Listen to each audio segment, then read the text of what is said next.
Hey, fellow Nigerians, good evening from Houston, Texas, United States of America. The voice you're hearing is the voice of Smart Mado Ajaja, the anchor of Nigeria now at ONN and the Nightingale Radio International. Quick broadcast this evening. I didn't want to do anything, but so many sad things are happening in Nigeria. Police brutality has been renewed and in its worsening form. Edo and Katsina states, respectively, on the radar. Stay tuned.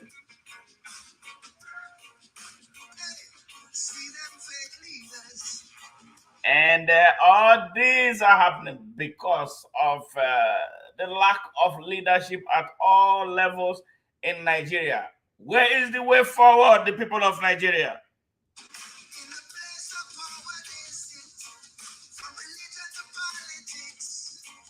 You know, Nigeria has become this empire of blood, this empire of impunity, this pariah, Jurassic world, where people do whatever they like with no one standing up and questioning them.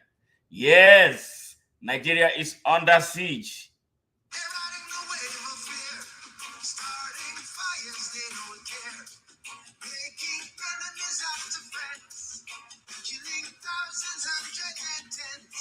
And the one that makes me most sad is how our people react. You are suffering. People are killing you. And you still line up behind them. You calling them my leader, my boss.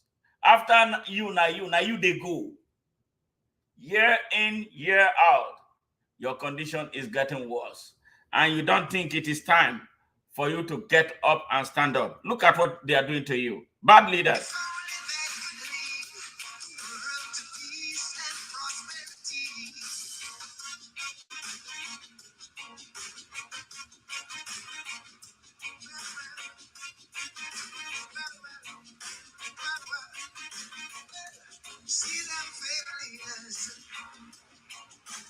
Yes, they are fake leaders everywhere, from the head of state to the governors, the state senators, members of House of Representatives, governors of states, members of State House of Assembly, local government chairmen, up to the councillors, and even the traditional rulers are all mostly useless. Useless. How can a country be so punished by an array of horrible leadership, and the people still find time to be happy? You are pushed right, your backs are on the wall, and you are still finding a way to squeeze yourself into the wall instead of coming out to push back. What are you waiting for, Nigerians?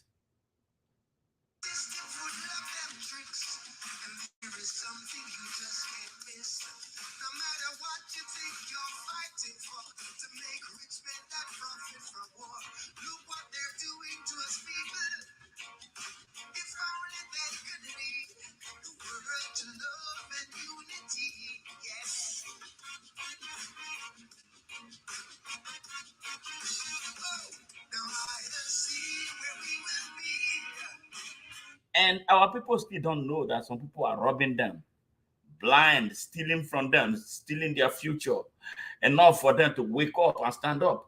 Every 4 years, people come lining up and giving you $100, 100 naira, 1,000 naira, and you think they are leaders. Look at your roads. There are no roads. There are no schools. There is nothing, no hospital for you to go to. Police are getting worse.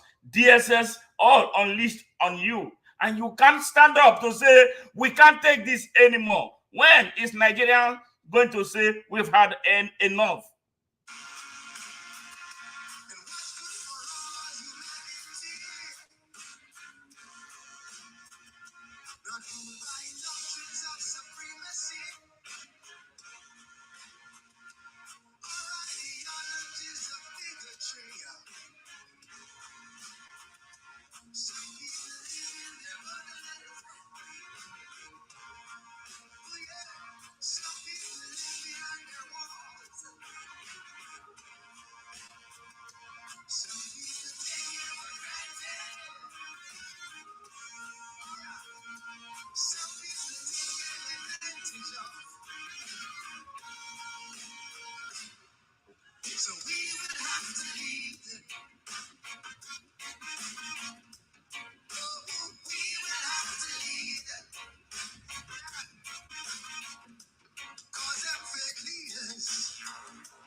Yes,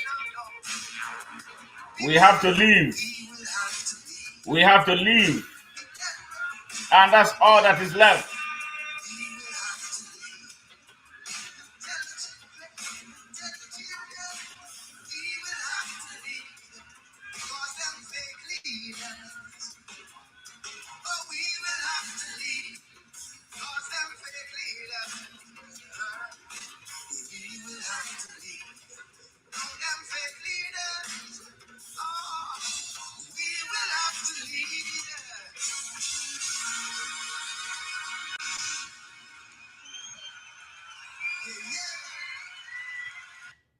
Yes.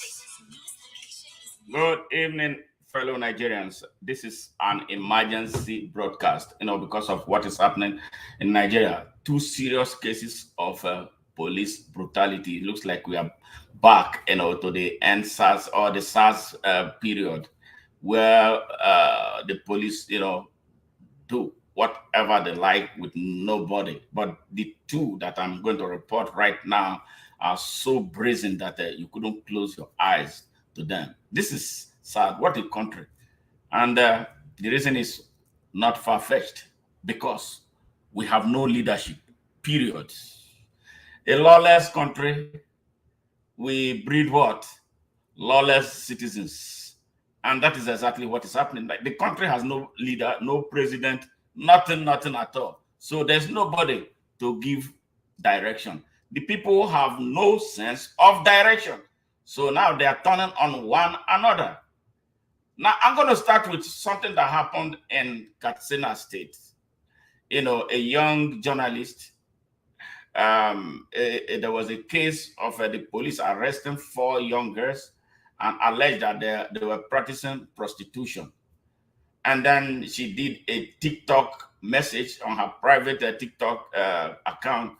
And then the next thing, the police invited her.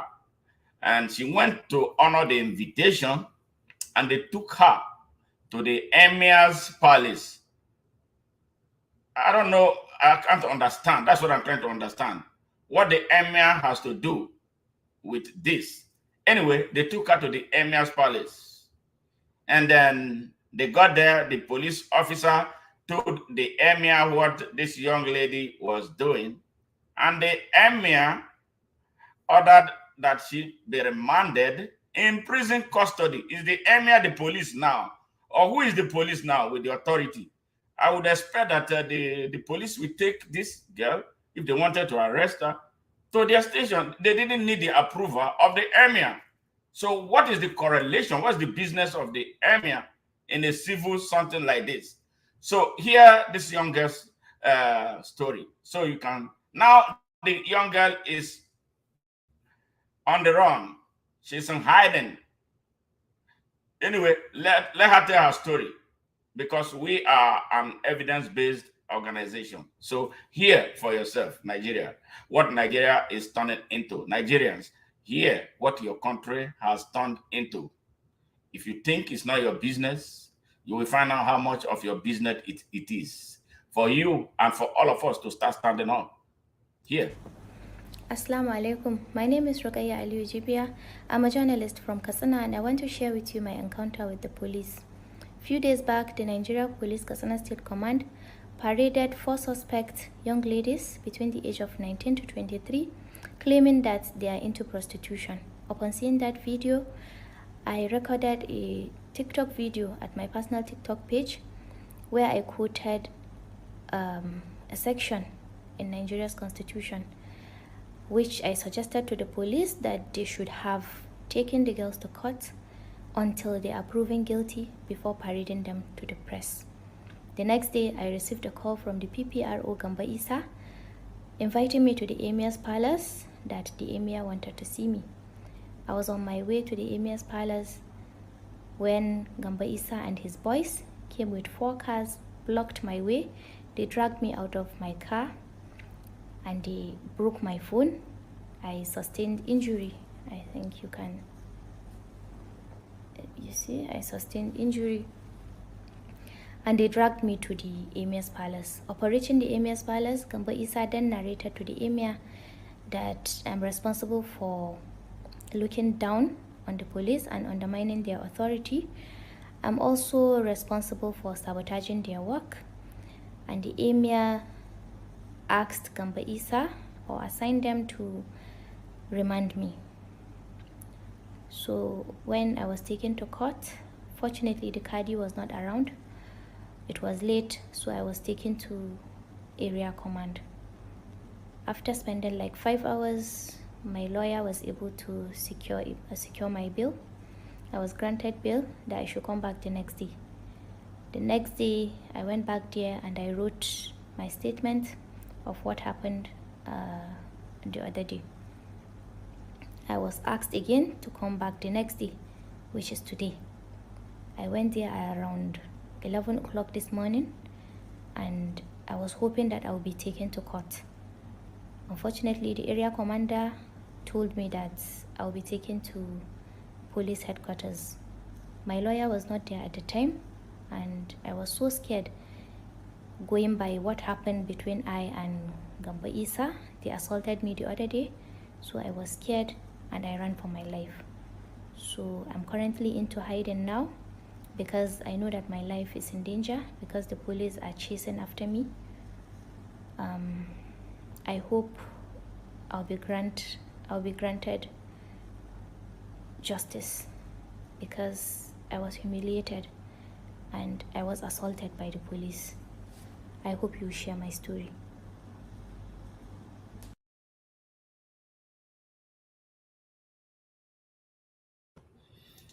Nigerians, imagine that this is your sister.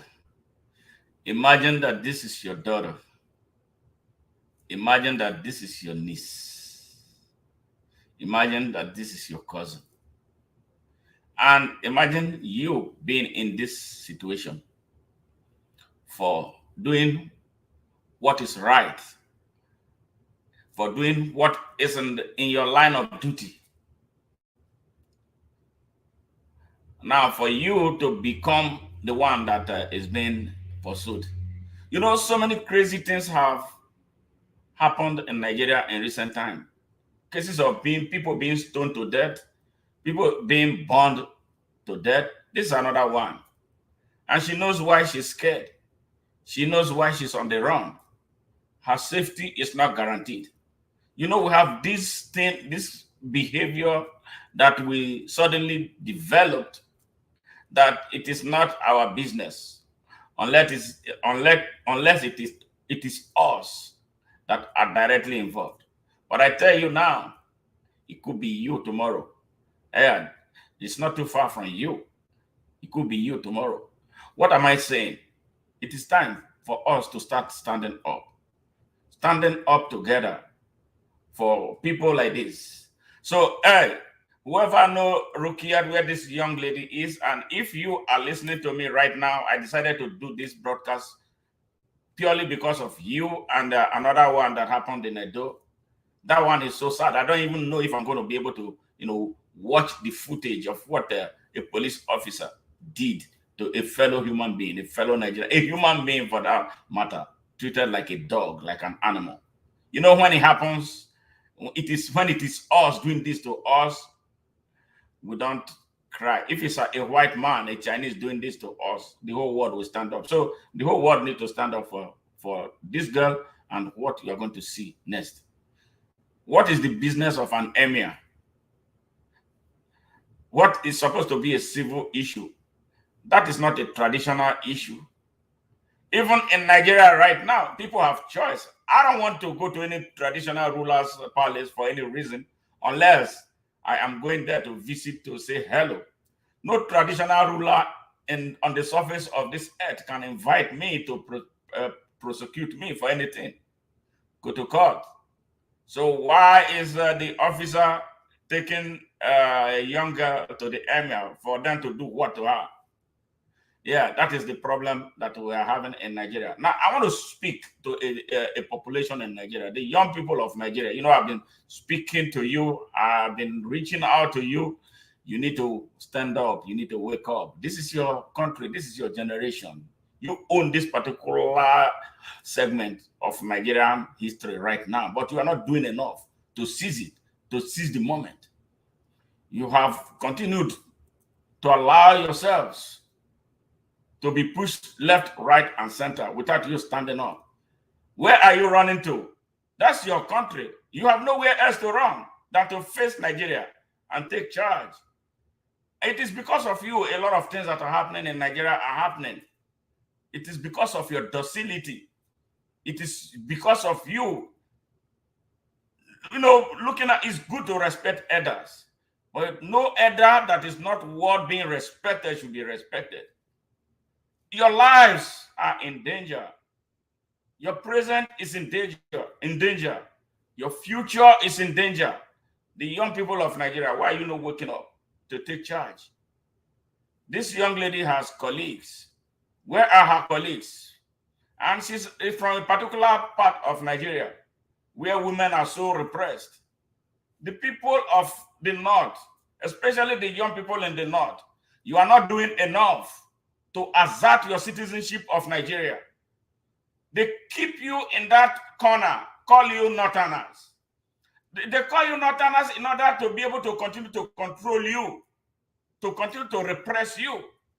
They don't want you to come into the mainstream of Nigeria and mingle with youth from across Nigeria. That is why the country is so divided. They come with religion. They make you poor. These same people who come in the name of the North to exploit Nigerians and exploit you, they give nothing back to the North, to the people of the North. You should stop listening to them. This is what this girl is suffering right now. This is why she's on the run. She has parents. She perhaps maybe have children. Now she's in hiding because of what she knows will happen to her if she stayed in that environment. Nigerians, let us unite behind this girl. Let us unite behind this girl. Let us unite behind this girl. This nonsense happening in Nigeria needs to come to an end. It is time. What use is our literacy if we cannot apply it for our own good and for the good of our country? What is going on? What is happening in Nigeria is so sad. Nigeria has become a pariah. Nigeria has become a global embarrassment. Nigeria that boasts of some of the best brains on earth. Why are we suffering this way? Now, watch the next. I'm not sure I'm going to be able to watch this gory picture. Please, if you know you don't have that type of courage, don't watch it. This is a very, very graphic picture. I had to show it. A lot of my friends were telling me, please put it. I said, no, I wanted to record the audio, but just for the world to see what is going on in Nigeria right now. That's why I'm brazen to do it. I wouldn't do it. So viewers' discretion, please. Listen to see what is happening in Nigeria right this minute.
Yes, that is Nigeria, the Nigeria of today. We have become animals. We have become barbarians.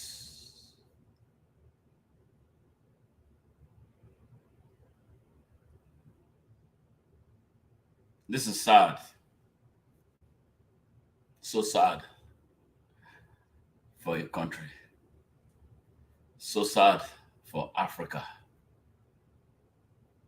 And we want the world to respect us with this type of behavior.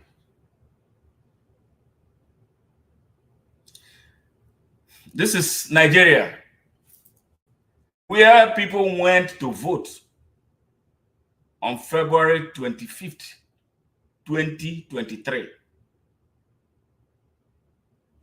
The people voted, and they know who they voted for. We know who the winner of that presidential election was. But a few people stood in the way. A few people, corrupt elites, some from the religions, rogue religions, those who don't know God, hypocrites, who say they are Muslims, some say they are Christians. A beast who was the governor of Kaduna State, Nasiru El-Rufai, confessed in an 11-minute recorded video how he mobilized some Muslims from the north of Nigeria. I met Professor Akintola, the leaders of rogue Muslims from the southwest of Nigeria, and how they planned to perpetuate rule by Islamic injunction in Nigeria, having succeeded in Kaduna State, where he was a sorry governor for 80 years, with so much blood on his hands. 11 minutes. In a country, in a secular country. Nobody has questioned him. Nobody has asked him why he said what he said. Nobody, absolutely nobody. All right, another one painted an Ethiopian airliner. Let me show you. He painted an Ethiopian airliner in Nigerian colors because Nigerians have been asking to own their own airline, Air Nigeria, on the last day of Buhari's administration. They flew in an Ethiopian airliner with Nigerian logo. Landed in Abuja. People popped champagne for the birth of a new national carrier that never existed or never exists. With billions of dollars invested that we are not going to know anything about. As the rogue who is claiming to be the president of Nigeria made a deal with Buhari, with his men, all corrupt and corrupt thieves, that he's not going to investigate them. So they have taken all their loot. Actually, they left the Nigerian treasury empty and put Nigeria in a terrible debt overhang that 10 generations will not be able to pay off. This man is going scot-free with all the money he stole. And he built an estate that can equate a village by Nigerian standard with Nigeria's money. And nobody is questioning him. Here's El-Rufai, the one who said they have made plans to put Islamic injunction. How they are going to lead Nigeria is through their Islamic Sharia. And that was the mindset with which Buhari actually ruled Nigeria with iron fist. This terrorist, the commander of Boko Haram, they know him. The people in the security circles know him. that he has something to do with Boko Haram. And that was why they unleashed on him towards the end of his tenure, because of arrangement they made that he's not fulfilling his own part of the bargain. The assault on Kaduna that derailed a train was not an accident, was at the instance of this man. What kind of Nigeria are we looking for? I'm coming. Now, here is this one. The chairman of INEC. They are all from the same place, all driven by the same mindset. He conducted this travesty of an election that declared a drug baron president of Nigeria. Yes, Mahmoud Yakubu. So much questions to answer. Now, here comes the scapegoat. Yeah, they brought this drug baron, globally known, U.S. indicted drug baron, and made him president of Nigeria. Tell me how a man who stole political power can do good with it. That's Bola Ahmed Tinubu. United States has him on their record as one who was indicted for commercial drug-related offenses. And he returned nearly 500, they took about $500,000 from him in restitution before he returned to Nigeria. What kind of a country is Nigeria? Seriously, what kind of a country? Now, here comes the scapegoat. The governor of Central Bank, Godwin Emefiele. Godwin Emefiele worked under Buhari as governor of Central Bank. He was the careless gate man who perhaps went there also to line his pocket. But for all the theft that took place, including his confession that he was on orders of President Buhari to be given one of the ministers 500 billion naira every month. He is the only one being held by a DSS director driven by the same thing that drives Buhari, Malami, El-Rufai, and all of them, all from the same tribe, whose mission has been to sink Nigeria. And they have done a great job at it. Godwin Emefiele is the only one that is being held. But I know a lot of the decisions, terrible choices he made, were made because he was under duress by Buhari and his gang of thieves, tribal thieves, who came with this supremacist ideology to keep Nigeria under lock and key, to stampede the country and prevent her from growing and developing. Emefiele is the one paying the price of a conspiracy between the Buhari gang and the Tinubu drug baron ring. Tinubu is angry with Emefiele for the last-minute monetary policy that led to the redesigning. I don't know about how successful it has been of the Nigeria's worthless currency.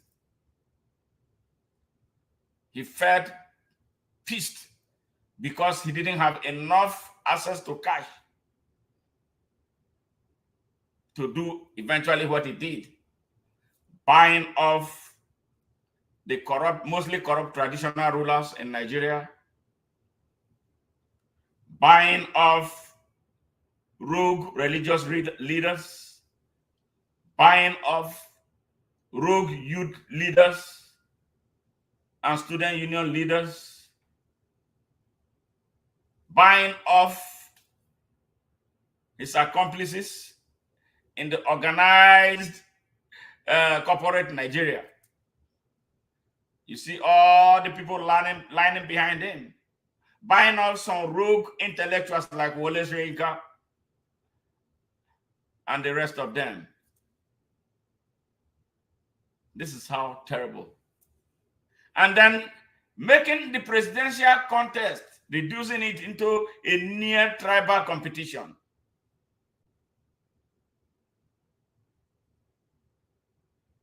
Here is what we get for that.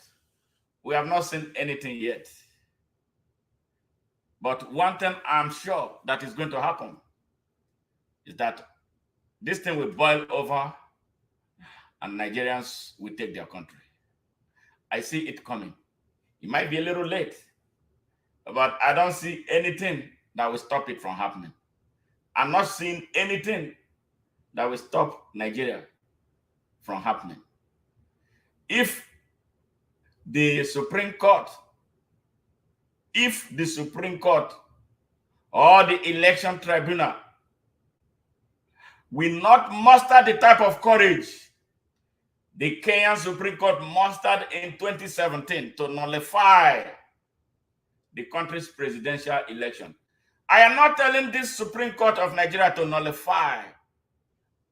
We are demanding that they declare the authentic winner of that election, the president of Nigeria. They are on trial. The judiciary is on trial. The people of Nigeria is on trial. Where they fail to do what is right for the people. I see the people of Nigeria who are now gnashing their teeth, going out in full force to take their country.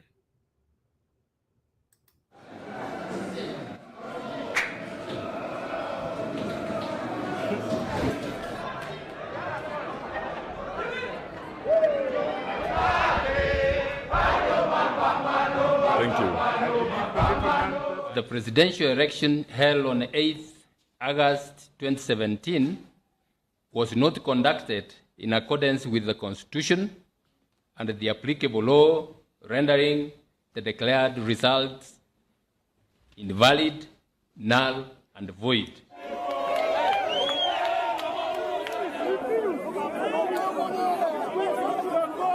This indeed is a very historic day for the people of Kenya, and by extension, for the people of the continent of Africa.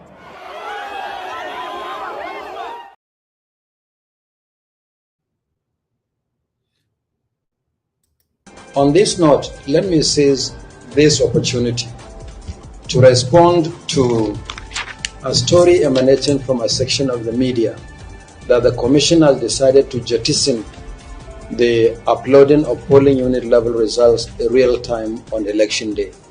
It should please be disregarded as fake news. The Commission will upload polling unit level results, and citizens will have access to those results in real time as we upload to the polling units. This innovation was introduced by the Commission. The Commission cannot turn around and undermine itself. So this technology has come to stay. We'll upload polling unit level results from the polling unit. Citizens will have the right to view these results. After all, who are we serving? The citizens. How can we deprive citizens from access to the results of the process conducted by them at the level of polling units? So I welcome you to the Commission. I want to assure you and reassure you that the 2023 general election is going to be our best ever elections. We are committed, and that the votes cast by Nigerians will determine the outcome of elections. Nothing more, nothing less. That was Mahmoud Yakubu. Some of those tough statements he made prior to the election. But sadly, he did a direct opposite of that. But Nigeria cannot stay stagnant. We must move forward. And the only way to move forward is when there is justice. And that is what we seek right now. We are calling on the election tribunal to look at this case dispassionately and deliver judgment based on their conscience, looking at themselves, looking at their families, looking at their children, looking at millions of young children, looking at the young people of Nigeria, looking at the elderly whose lives may be put in peril by any bad choice that they will make. Goodbye. And listen to this as a parting gift for you, African, who is still sleeping and not wanting to wake up. Listen to this. Do you want to know what is a scam? A scam is having the Bible translated into Swahili, Yoruba, Igbo, Zulu, and every other African language, but having 0 scientific books translated into a single African language. That is a conspiracy, that is a trap, and that's a scam. Someone who can be scammed with the same trick over and over again for decades upon decades is considered a fool, and their gullibility and lack of critical thinking make them willing participants in their own destruction. I have walked into different libraries, and I have seen university science books translated into Chinese, Russian, Portuguese, Arabic, and so forth. I have seen Think and Grow Rich by Napoleon Hill translated into French. I have seen the Japanese version of A Man's Search for Meaning. I have seen the Spanish version of Alchemist. I have seen the Arabic version of The Art of War. All these books, I have seen them in various languages, but none in any African language. An African child is sent to Arabic school just to learn Arabic, so that he can read the word of her supposed creator, while the Arab prays and learn in their own language. African child learns and pray in other languages. You will find churches in Africa where the English became preacher would have a native translator next to them doing the translation. Here's where the scam comes. And you will never find a school in Africa where the teacher will have a translator next to them to translate chemistry, physics, mathematics, geography, economics to the students. I have seen many science books translate into various languages, but none in any African language. The Chinese are taught mathematics in Chinese. The Japanese are taught engineering in Japanese. They are all taught finance, chemistry, astrophysics, accounting, medicine, geology, government in their languages. The only book that Africans have had in their languages is the Bible and Quran. The only time Africans have something translated them to in their language is in a church and mosque. The black African wretched of the earth is the only member of the human race who has been brainwashed to think that his ancestors bequeathed him with a curse that has prevented him from attaining his goal and desires. Almost every misfortune he encounters on earth is the fault of some ancestors who must be bound and cast in the fire of the Holy Ghost. The white people don't have terrible ancestors. The Arab that enslaved Africans for 700 years don't have wicked ancestors. No member of human's race has wicked ancestors who have done terrible things. No, it's only the black Africans. Black Africans are the only member of human race that will sit down, write a movie script to mock or belittle his or her heritage, In Western world, Xmas is the biggest festival. Christmas stemmed from both the Roman paganism and Roman cultures. The biggest festival in Arab world is Eid al-Fitr. The biggest festival in Israel is Pesach. The biggest festival in China is Spring Festival. Festival of Light is the biggest festival in India. Black people are probably the only human species on planet Earth that helps other races celebrate their own festivals, but nobody celebrates theirs with them. They generally believe their own ways are inferior. Therefore, it's hard for them to evolve the beautiful things their ancestors left. He belittled the ancestors who gave him life. The continent is the only continent where Christianity and Islam concept of a God is shared equally. Even though both preach peace and love, yet there is no peace and love.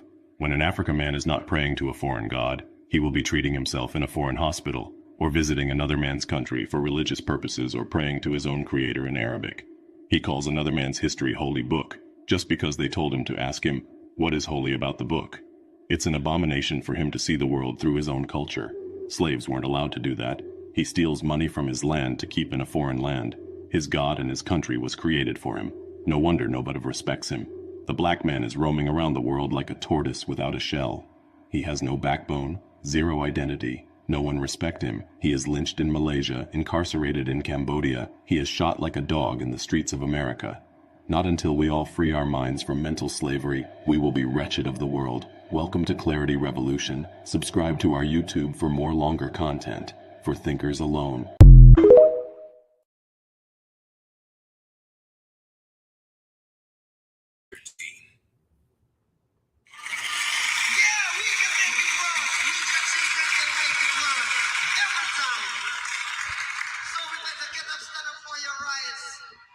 Someone would say we're coming in from the cold, or another one would say sun is shining and the weather is sweet, and someone would say is this love, and everyone would say everything.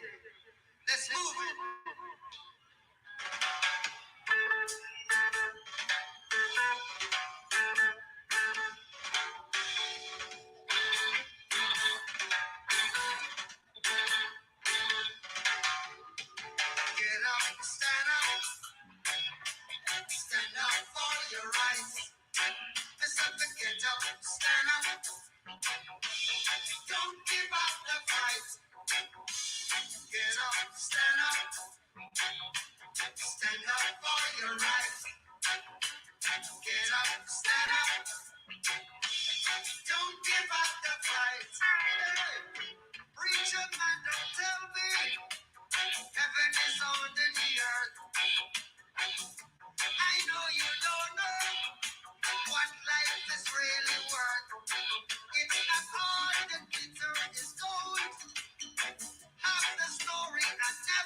Children,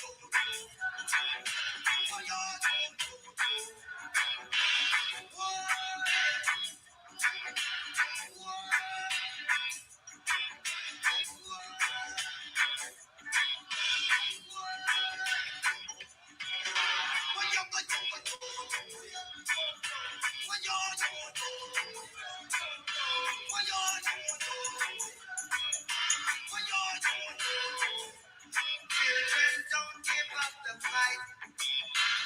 Don't give up the fight.